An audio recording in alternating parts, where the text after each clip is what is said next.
فذوقوا سو چکھو بما نسیتم کیونکہ تم نے بھلا دی تھی لقاء ملاقات یومکم ھذا اپنے اس دن کی، اپنے اس دن کی ملاقات تم نے بھلا دی تھی۔ اچھا ایک بات،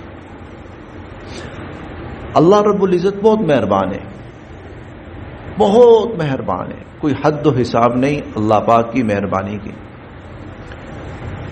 دیکھیں ایک شخص 70 سال تک، 80 سال تک، 100 سال تک وہ اللہ سے بدترین بغاوت کرتا ہے، ہر وہ کام کرتا ہے جس سے اللہ نے منع کیا ہے، اور اس کو بھی پتا ہے کہ جو میں کر رہا ہوں غلط ہے، بالکل غلط ہے، نہ اس کا معاشرہ اجازت دیتا ہے نہ انسانی ضمیر اجازت دیتا ہے، لیکن وہ کرتا ہے، دھڑلے سے کرتا ہے، وہ قتل کرتا ہے، کوئی انسانی معاشرہ انسان کے قتل کی اجازت نہیں دیتا، وہ لوٹ مار کرتا ہے، کوئی انسانی معاشرہ مذہب کو ایک طرف رکھ کر بھی کوئی انسانی معاشرہ اجازت نہیں دیتا کہ لوٹ مار کی جائے، وہ عزتوں سے کھیلتا ہے، کوئی انسانی معاشرہ اجازت نہیں دیتا۔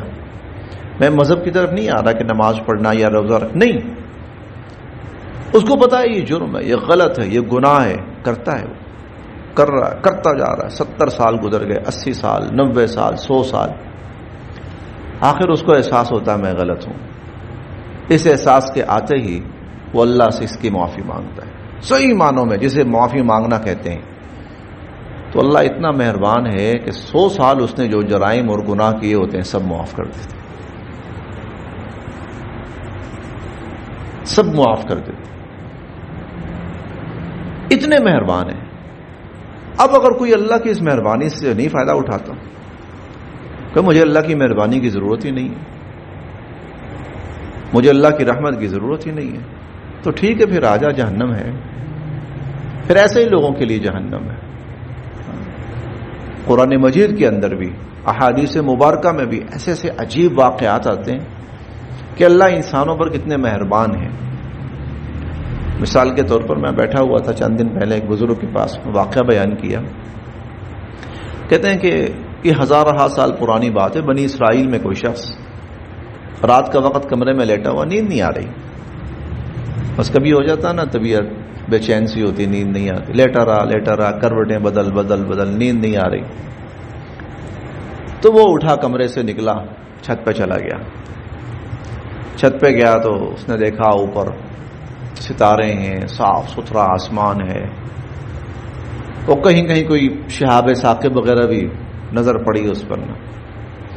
تو یہ سارا منظر دیکھ کر وہ کہنے لگا سبحان اللہ ما خلقت ھذا باطلا، اللہ کیا شان ہے آپ کی، آپ نے یہ سب بیکار تو پیدا نہیں کیا، اللہم اغفر لی، اے اللہ مجھے بخش دیجیے، اے اللہ مجھے معاف فرما دیں۔ تو حضور علیہ الصلوۃ والسلام فرماتے ہیں اس جملے پر کہ صدق دل سے اس نے اللہ رب العزت کی قدرت کا اعتراف کیا اور اپنی بخشش کی دعا مانگی، اللہ نے اس کو بخش دیا، اللہ تعالیٰ نے اس کو معاف فرما دیا، بخش دیا اس کو۔ اور یہ بات ہزاروں سال کے بعد حضور علیہ الصلوۃ والسلام کو بتائی کہ آپ ساری انسانیت کو بتائیں کہ میں کتنا مہربان ہوں۔ اس لیے ہم بار بار پڑھتے ہیں غفور الرحیم، غفور الرحیم، غفور الرحیم، عفو غفور، آپ کا رب لوگوں پر بڑا مہربان ہے۔ تو یہ اللہ چاہتے ہیں کہ لوگ میری اس مہربانی کو اپنائیں، میری اس مہربانی سے فائدہ اٹھائیں، میری رحمت حاصل کریں، میرا فضل حاصل کریں، میرا کرم حاصل کریں۔ چھوٹی چھوٹی بات پر اللہ تعالیٰ کی طرف سے مغفرت کے فیصلے ہوئے ہیں اور ہوں گے، یقیناً ہوں گے۔ اسی لیے آپ دیکھیں، آپ کو قرآن کریم آپ پڑھ رہے ہیں، جو ایمان لائے اور نیک اعمال کیے ان کے لیے آپ کو کہیں وعید نہیں ملے گی، ان کے لیے آپ کو کوئی وعید نہیں ملے، وعید کہتے ہیں عذاب کی دھمکی۔ جنہوں نے جو ایمان بھی لائے اور نیک عمل بھی کیے، میں ان کو پکڑوں گا اور میں ان کو گھسیٹوں گا اور میں ان پر زندگی تنگ کروں گا، اور کہیں پر بھی نہیں ملے گا۔ یہ سب کن کے لیے ہے؟ کفار کے لیے ہے، مجرمین کے لیے ہے، سرکشیوں کے لیے ہے، باغیوں کے لیے ہے، ظالموں کے لیے۔ حتیٰ کہ فرعون جیسا شخص جب اس نے اللہ سے تھوڑی سی، وہ میں ایک لفظ یوز کرنے لگا ہوں، اللہ پاک مجھے معاف بھی فرمائے، اس نے اللہ سے بارگیننگ کرنے کی کوشش کی. ہاں، موسیٰ علیہ السلام نے کہا نا ایمان لے آؤ، کہتا اچھا چلو ٹھیک ہے میں ایمان لے آتا ہوں. اللہ سے پوچھ کے بتاؤ مجھے کیا ملے گا؟ اس پر بھی اللہ رب العزت نے موسیٰ علیہ السلام سے کہا اسے کہو جو تو مانگتا ہے تجھے دے دیں گے، جو تو مانگتا ہے تجھے دے دیں گے. تو یہ اللہ کی رحمت ہے. لے انسان اللہ سے رحمت حاصل کرے، وہ اللہ کی مغفرت حاصل کرے، اللہ کی بخشش حاصل کرے. حدیث مبارکہ میں آتا ہے لوگوں سے مانگو تو ناراض ہوتے ہیں، اور اللہ سے نہ مانگو تو ناراض ہوتے ہیں، اور اللہ اس سے زیادہ راضی ہوتے ہیں جو زیادہ مانگتا ہے.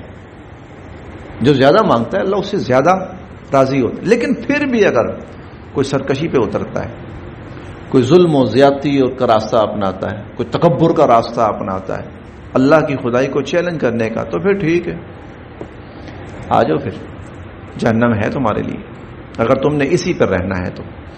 اسی لیے فذوقوا، چکھو، بما نسیتم. کوئی انسان ذرا سا غور کرتا ہے نا تو اسے سمجھ میں آ جاتا ہے کہ بھائی یہ زندگی نہیں، کچھ ہے،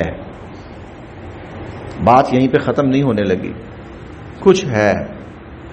کیونکہ یہاں مساوات نہیں ہے. مساوات کا مطلب کیا ہے؟ ہر انسان پیدا ہو، صحت مند ہو، جوان ہو، بھرپور زندگی گزارے، بوڑھا ہو اور ساری خواہشات ارمان پورے کرے اور مر جائے. یہاں یہ نہیں ہے. یہاں اگر یہ ہوتا نا تو ہم کہتے ہیں ہاں بھائی یہی زندگی ہے. ایک بندہ پیدا ہوا ہے، اس نے سارا اپنے ارمان پورے کیے ہیں، خواہشیں پوری کی ہیں، کھایا پیا، آخر بوڑھا ہو گیا، چلا گیا، مر گیا، تو ہم کہتے ہیں کہ واقعہ بس زندگی یہی ہے، پیچھے کیا رہ گیا؟ کچھ بھی نہیں، میری کوئی خواہش ہے نہیں. یہاں کیا ہے؟ آدمی پیدا ہوتا ہے، 8 سال کا ہو گیا مر گیا، دیکھا ہی کچھ نہیں. 4 سال کا مر گیا تو پتہ ہی کچھ نہیں اس کو، اس کے لیے کچھ بھی نہیں تھا. کیا مطلب؟ یہ 25 سال کو پہنچا، ذرا آنکھ کھل رہی ہے، مر گیا. کیا مطلب؟ اس کے لیے کچھ بھی نہیں ہے.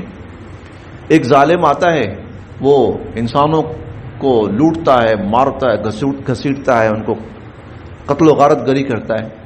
بھائی اس کو پکڑنے والا کوئی نہیں ہے. اب یہ جو بیچارے بے قصور مارے گئے، یہ کامن سینس کی باتیں ہیں، کامن سینس کی. یہاں پر پھر انسان سوچتا ہے کہ نہیں، بات یہاں ختم نہیں ہو رہی، اس ظالم کو سزا نہیں ملے گی. نہیں جی، وہ تو بڑے کر و فر کے ساتھ اور بڑے پروٹوکول کے ساتھ دنیا سے گیا ہے. تو کیا مطلب؟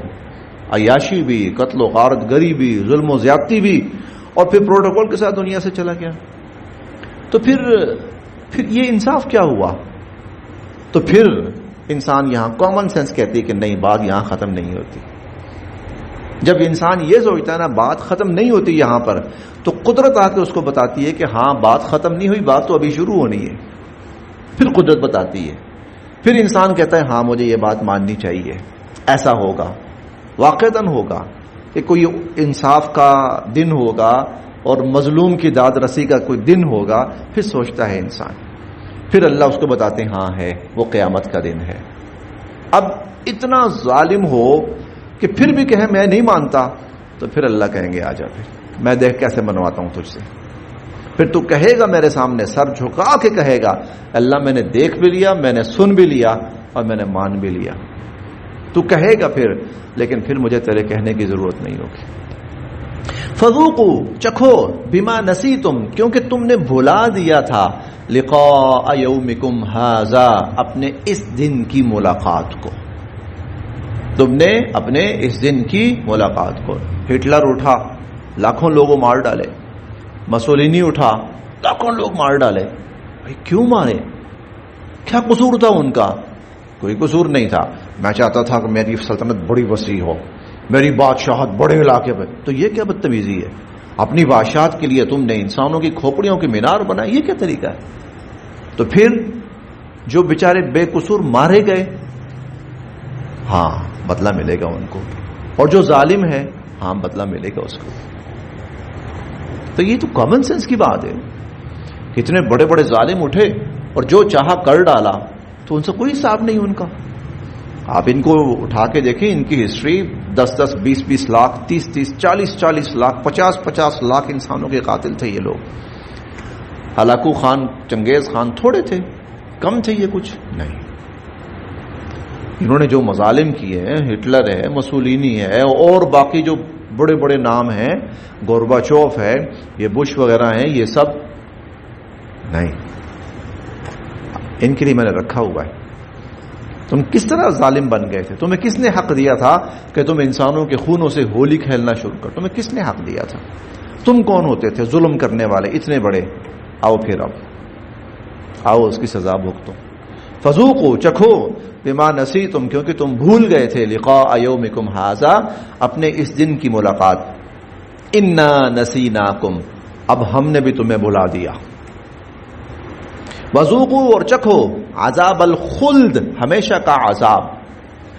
بما, یہ بدلہ ہے, کنتم تعملون, ان اعمال کا جو تم دنیا میں کرتے تھے.